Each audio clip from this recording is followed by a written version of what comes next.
Hello, my friends. Welcome to Kardec Radio. This is Spiritism, a closer look. We do this broadcast every Wednesday at 7 p.m. Eastern Time. I'm Luiz Lima, your host for tonight, broadcasting from Orlando, Florida. And tonight, we are going to take a closer look at the phases of reincarnation. Because it's an extensive subject, we are going to be very specific on what we say here. It's very pinpointing to a certain thing, but still, it's a vast subject. So we are going to do this in two programs. We're going to do our first program right now, and next week you're going to see the second program following this one. So, reincarnation. Well, reincarnation, first of all, is a process. It's not something punctual. It's not a snap of fingers. It's a long, long, long process from beginning to end. There are no two incarnations. There are exactly the same. So obviously, as a consequence, there are no two reincarnation processes that are exactly the same. Each case is different. Even the same spirit incarnating one time and later on another time, those two are different. There is uniqueness. That's the word. There is uniqueness in here, and this translates in some form of progress, I would say, because it's a cycle. Incarnations are cycles, but they are progressive cycles. It's not something that when it finishes, you're right back at the beginning. Then you do it again. When you finish, you're right back at the beginning. No, those are sets of incarnations, or the cycles of incarnations are progressive, all of them, one after the other, progressively, because each new incarnation incorporates more experiences. It brings more experiences to the spirit. So spirit finishes, let's say, one incarnation, then it jumps over to the next one. At the end of this second reincarnation, it's much better than when it began in terms of experiences. I'm not saying not necessarily morally. There's this, leap like uh, Paul, Saul and Paul. Not necessarily. Most of us, by the way, not some, most of us, we are very conservative in our path towards perfection. So we do a little bit at a time.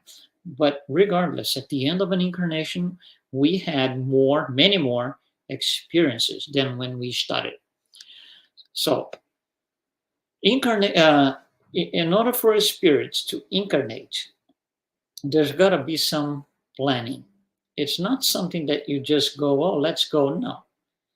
There's a tremendous amount of effort involving several different spirits. And that's the goal today, to talk about the process. That's why we call the phases of reincarnation. So there are several factors that play a role in planning for a reincarnation. First of all, I'm going to give you like 5 or 6 reasons or factors that play a role. So first of all, the evolutionary state of the soul. Is this a high order spirit that's going to incarnate? Is this a lower order spirit that's going to reincarnate? So it plays a role. Another thing that matters and plays a role is the environment where the experience will take place. What kind of environment this has to be? Is it going to be a very rich place? Everybody's rich, everybody's got a lot of money, or the other way around? It's just going to be a very poor, class people who's struggling to survive. So the environment where this is going to take place matters when planning for the incarnation. Another factor that plays a role is the necessity to to have a sturdy and healthy physical body, or the necessity to have a weak and deficient body. That matters, because you're going to bring with you some DNA, and some potential physical conditions to address one or the other. So, is this an incarnation where the body has to be very healthy, or very weak in terms of physical organic resistance? It plays a role. Another one. What type of trial does this spirit have to undergo? What kind of trials? What's in the books for this spirit? What's the plan? What is it going down to do?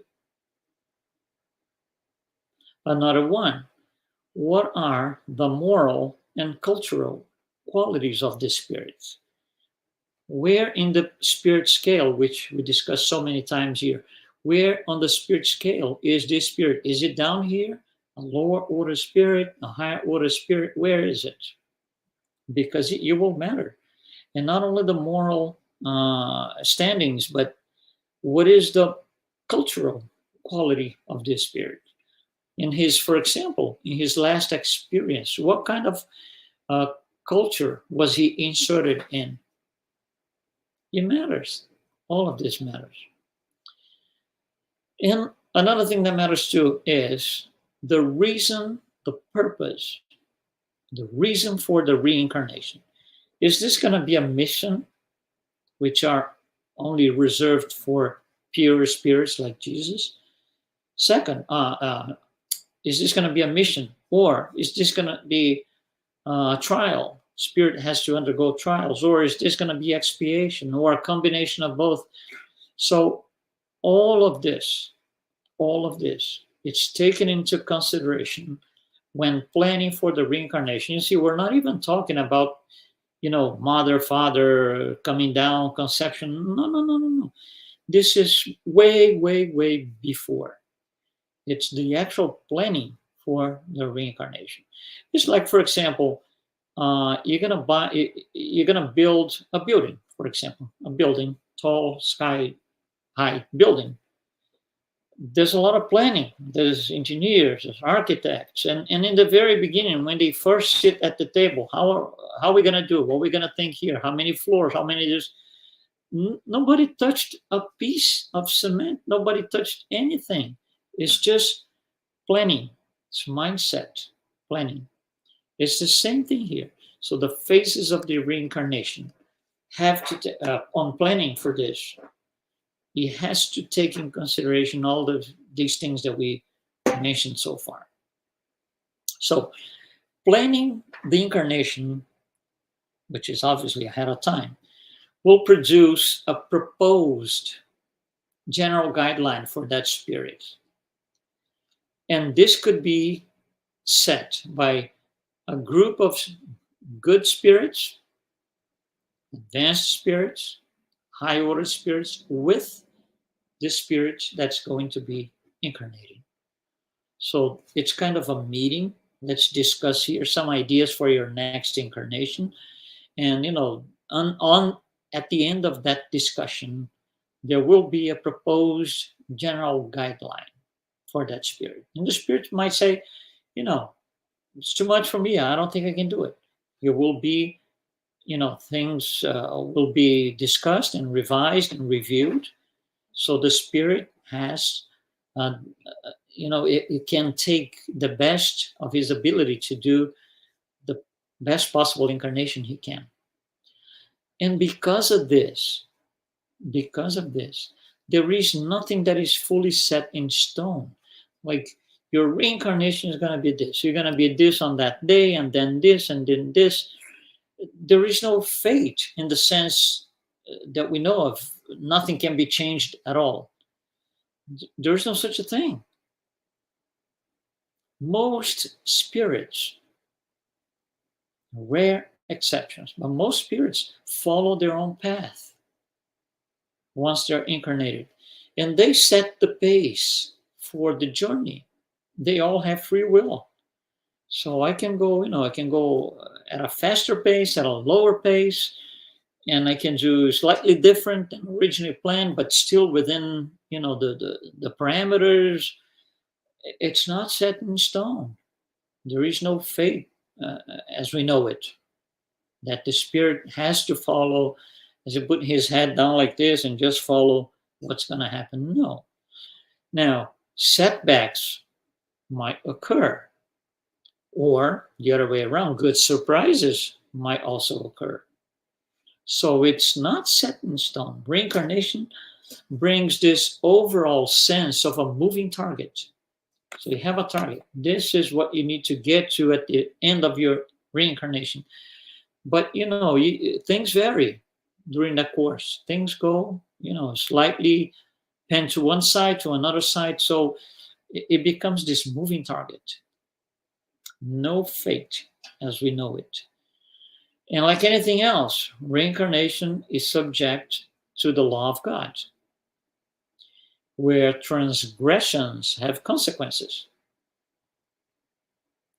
So if transgressions have consequences in the spirit, because it has free will,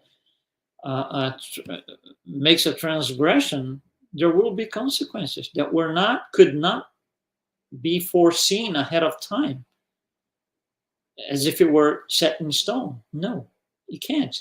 The spirit has the ability to do things his way. Of course, there are consequences. You do good consequences. You do bad or evil things, you're going to have to offset your wrongdoings. So this being said, that we can kind of, for study purposes, I would say, understand there are three phases for this reincarnation to take place, any reincarnation. So phase one, I'm going to call the preparation. So you got to prep for coming down. What happens here? There's an intersection of the benevolent spirits, those who are going to help the incarnating spirits, and the reincarnating spirits.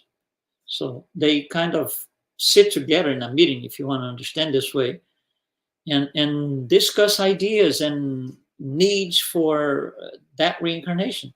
What the spirit is, they counsel the spirit. You should do this, you can do this. The spirit say, no, I want to do more. If he wants to do something that is obviously way more than what he can take, he will be advised against and saying, you're going to fail. It's better to go at a lower pace so you don't fail.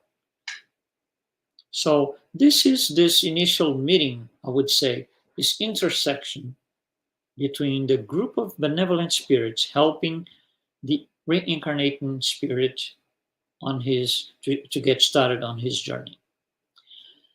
Another thing that is also part of the preparation is a psychological preparation for the future parents, to assure that they are emotionally and affectively connected to the idea of bringing someone to this world. That's interesting because not necessarily all parents need that psychological evaluation or this counseling, if you will. Depending on the level of advancement of the parents, they don't need it. But if the parents are relatively lower order spirits, they will have to undergo a process like this. Obviously, this happens in the spirit world. They don't get to know it in a conscient basis, so they can't tell, but this will happen. They will be guided at the spirit level to accept the idea and do what has to be done properly. Also, as part of the preparation, there will be, this is way before anything starts, please, there will be a spiritual encounter between the reincarnating spirit and their future parents. So the future parents might already be incarnated, for example, at, say, a young age, and the reincarnating spirit has to meet them spiritually. So these parents that are let's assume they are now already incarnated, they will be brought in spirit for a meeting with their future child. This can happen during mediumistic encounters if the parents are medium, one of them is medium, or it could be during dreams. It has to be done at the spirit level because the reincarnating spirit is not yet reincarnated. So this cannot take place at the physical material life. Also, another thing that is part of the preparation is this what we call a spiritual visit to the home where the spirit will be. So the spirit itself and or the benevolent spirits that are going to be with him, they spiritually or in spirit, they visit the home and the environment where this incarnation is going to take place. So the spirit, the reincarnating spirit, is now aware of what's going to be like this first glimpse, if you will. So those are all things that are part of the phase one, which I hear called preparation. And then we go into a phase two. So when this is all prepped, we go into a phase two, which I'm calling fluidic contact. What happens here? This takes place before sexual union, anything like this, before conception. You see, the spirit to be incarnating is still not incarnated, so it's still a spirit in the spirit world. You will have to kind of gradually replace, in part, the perispiritual energies with corporeal energies. It's something like it's not like this. It's not a snap of fingers. It has to be a gradual thing. So there will be a period of time where there is going to be loss of perispiritual energies accumulated in the spiritual plane, and then the spirit assimilates fluidic elements from the corporeal plane. And one starts to substitute the other. So there's a movement of energy here. So the spirit starts to feel proximity with the corporeal plane. It's very interesting. It's an interesting thing. But the spirit has to go through this process. And this is phase two, which I'm calling fluidic contact. And then we go into a phase three, which is a little bit more complex. I'm going to call this phase the contraction of the perispirit. The perispirit, see if you can follow the idea here.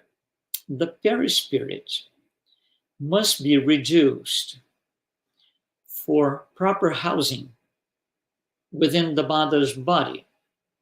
And then you're going to say, hold on, the perispirit is not something physical that needs to be diminished to fit, physically fit inside the mother's body. Yes, it's not physical. However, think about this. The spirit that's going to be incarnated is this light, this huge light, like all the spirits are.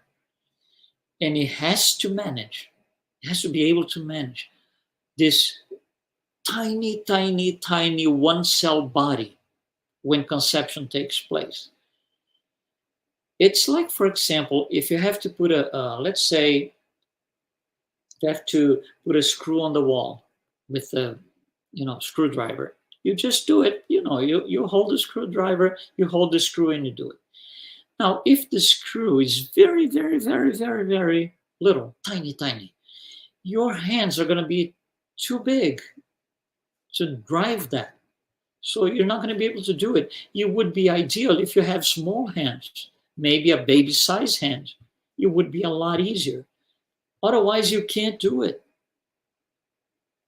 Things don't match well. at the physical level. That's what's going to happen here. Because this spirit will have to, on day one, and actually throughout pregnancy, because everything is still not completed, you will have to manipulate this very first tiny one cell body. So it is easier if its perispirit is reduced. The more advanced the incarnating spirit is, the more difficult it feels to do it, because he's going to give up some freedom.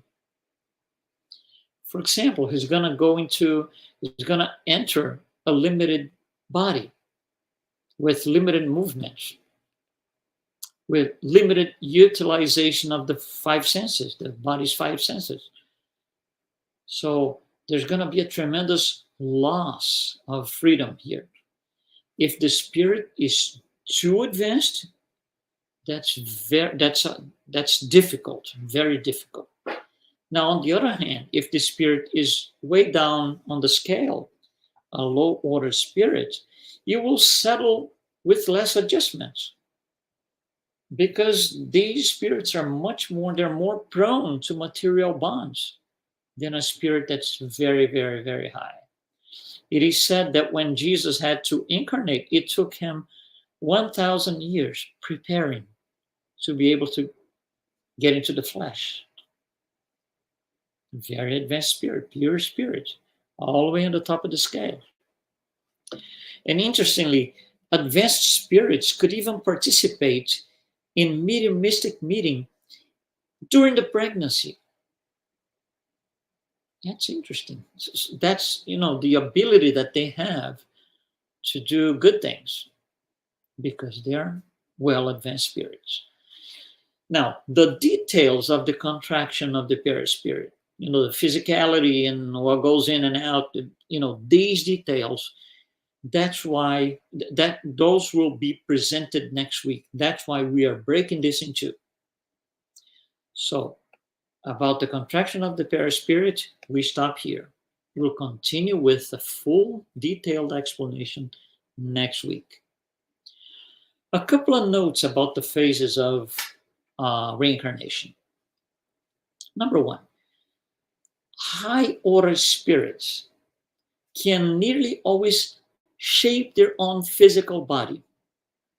Can you imagine? You're going to reincarnate and you're going to say, well, I'm going to shape my own body. I'm going to take care of this myself. That's reserved only for high order spirits. They will intervene in the essential chromosomes, depending the task they need to carry out. That's why sometimes the laws of Mendel genetics, they don't make sense to us here and there in certain cases, because the incarnating spirit, if he has merit, if he is a relatively high order spirit, he will be granted the ability to change the chromosomes at conception, depending on the purpose of the incarnation. They can program their own DNA right after conception. On the other hand, second note, low order spirits, in most cases, they will enter into this fluidic symbiosis with the mother's body that will receive them, because they're still very connected to a material life. Low order spirits we're talking about, they're still living and thinking. They want to come in to live a full or almost full material life. So they have to experience this emancipation of the spiritual body. They feel like they are irresistibly attracted to the physical matter in the uterus, according to what's suitable for them for that reincarnation. That will make the pregnancy, from the incarnating spirit's point of view, that will make the pregnancy easier or more difficult, which could translate into an easier or more difficult pregnancy for the mother. However, the type of pregnancy, easier or more difficult, from the mother's point of view, is consequence, not cause. Consequence of the process for the reincarnating spirit. For lower order spirits, their form, the type of body, the physicality that they will bring with them, almost entirely depends on heredity. Almost entirely depends on heredity. So, we spoke about a lot of things here. Let's just wrap up with some last ideas. The process of reincarnation does not end on the day the child is born. It will continue and go on until the child or the newly incarnated spirit is about 7 years old, according to Spirit André Luiz. In the first years of physical life, the spirit is still very dependent, if not totally dependent, on other people, which could be a mother, a father, a tutor, a caregiver, whatever it is. It's fully dependent on somebody else. Now, with time, he's going to, be less dependent, and then less, and then less, and then he will be able to walk with his own legs.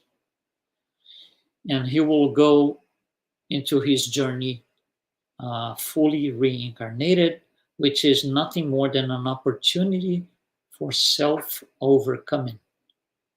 That's what we are all here for. It's an opportunity for self-overcoming. Make correct use of free will, which we might not have done in the past. And that making correct use of free will can put us on a noble journey towards perfection. Now, to wrap up, interestingly, everything that we spoke here is very interesting. Now, just the fact that we know how the process occurs at this level of detail, and there's more coming next week, is already a blessing that promotes and teaches the value of life. The more we go into this thing, the more we study just this, not a full life of a person, just this, planning for the incarnation, just this. It's a whole different animal as compared to a physical life. Things that we might not have any idea if we don't study. And that's part of the beauty of Spiritism. We have this brought to us, given to us at no cost. All we have to do is read, study, seek for answers. And naturally, the beauty of life will come into our hearts. Thank you very much for following us tonight here. We will be next week with part 2 of the phases of reincarnation and more details on how the contraction of the perispirit takes place. We'll see you next week. Don't forget, Wednesday at 7 p.m. Eastern Time. Thank you very much.